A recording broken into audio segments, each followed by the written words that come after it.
Hey, welcome! Today we're diving into a really fascinating corner of the internet, the world of cosmic mysteries on YouTube. We're not just looking at the mysteries themselves, but at the incredible techniques used to tell these stories.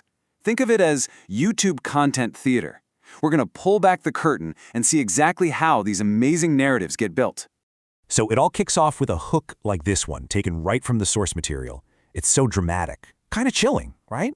It just drops this massive question on you that you feel like you have to get an answer to. This is really Act 1 in what we're calling content theater. And even though that hook is all about a deep space mystery, what we're really digging into today is something else entirely. It's not so much about what NASA might have seen, but about how we are being guided to see it. On the surface, yeah, the story is about this possible anomaly that a NASA space probe picked up. A weird signal coming from the very edge of our solar system. I mean, you can't deny, that's an absolutely incredible premise to start with. But, and this is the really cool part, what's truly fascinating is the machinery behind the mystery. We're not here to investigate the signal itself. We're here to deconstruct the masterful storytelling that makes it all so captivating. So let's get into it. How exactly is this narrative built? You're going to see that the most powerful tool they use isn't a telescope or some fancy gadget.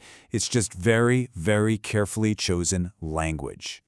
Just listen to the words used in this quote from our source. An object doesn't just move. No, it glides smoothly. It's not random. It has deliberate motion. It even has intention. You see what's happening there? It's a classic rhetorical tool called personification.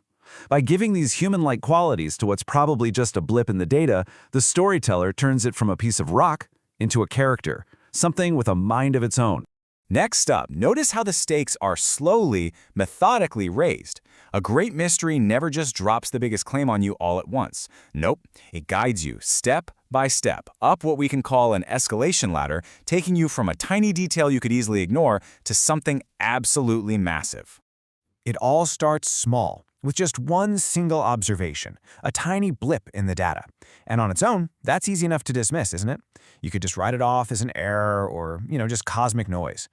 But then, the narrative introduces a crucial second piece of evidence. Voyager 2, millions of miles away, detects something similar. All of a sudden, it's not a glitch anymore. This is confirmation. In storytelling terms, the mystery just got real. And then comes the big finish, the climax. It wasn't one object, it was 305 of them, moving together in a coordinated formation. That number, it's meant to feel overwhelming. We just went from a tiny blip to an organized fleet. It's a brilliant use of scale to create a sense of pure awe.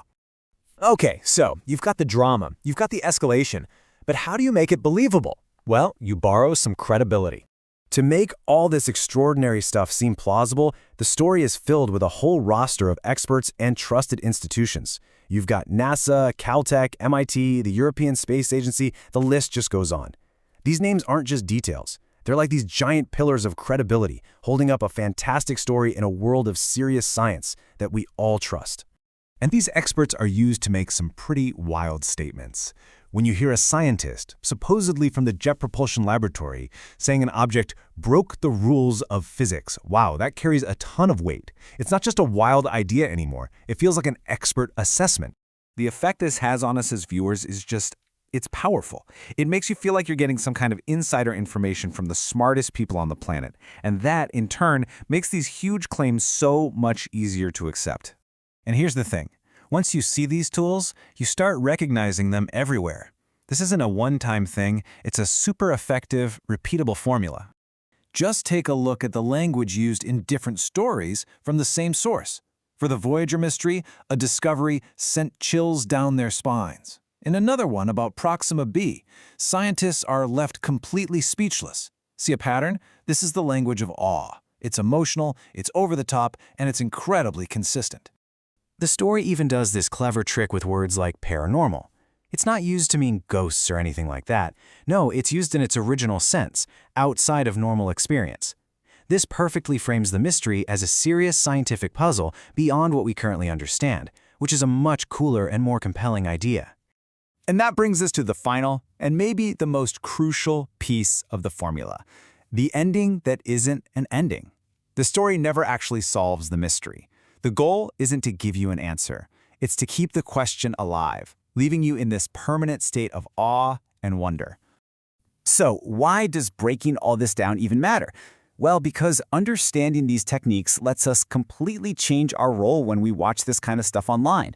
So here it is, the entire playbook laid out, the Content Theater Toolkit. 1. Start with a little bit of truth. 2. Give the unknown a personality. 3. Escalate the stakes. 4. Borrow authority. 5. Use emotional, awe-inspiring language. And finally, number 6, always end with a question, never an answer.